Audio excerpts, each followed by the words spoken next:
Έλα, έλα. Μπράβο, λίγο μας βγήκε απ' έξω. Έλα ακόμα μία. Να κοιτάμε και τον παππού. Έλα. Έλα. Μπράβο το παιδί. Ωιτα. Πάμε. Πάμε. Έλα. Θες να μου το φέρεις που μου κάνεις στο τραπέζι, δίπλα στο κρεβάτι.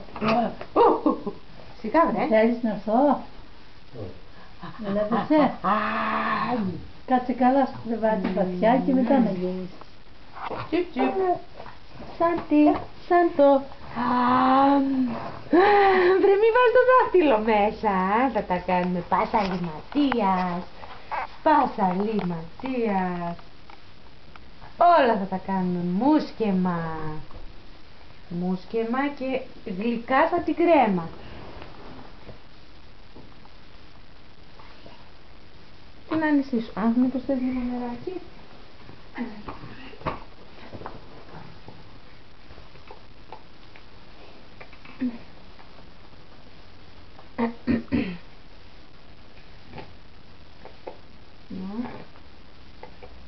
Τώρα δεν κουνάει τα χέρια του.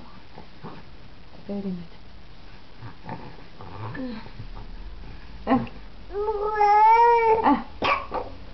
Σιγά.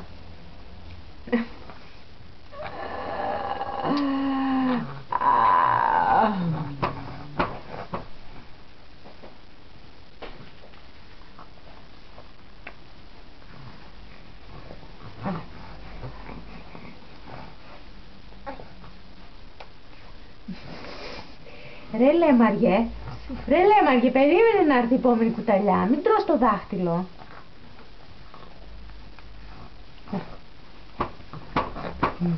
Νόστιμη είναι, νόστιμη, σ' αρέσει. Πάρε και την είναι λίγο, αλλά Σ' αρέσει. Έλα, έλα. Δεν πειράζει, δεν χρειάζομαι εγώ. Πάρε το κεφάλι σου και διάκοση από το φως. Παναγία μου, θα μας φάει. Θα μας φάει το παιδί, έλα. Έλα. Το δάχτυλο τι το θες, πες μου. Μπαίνει μπροστά και σκιάζει η κοιλιά. Τώρα άλλαξε τελείως. Μπράβο. Έλα. Έλα. Βγάλε το δάχτυλο από το στόμα. Βγάλ' το. Εντάξει. Έλα. Θα σε μαλώνει η μαμά.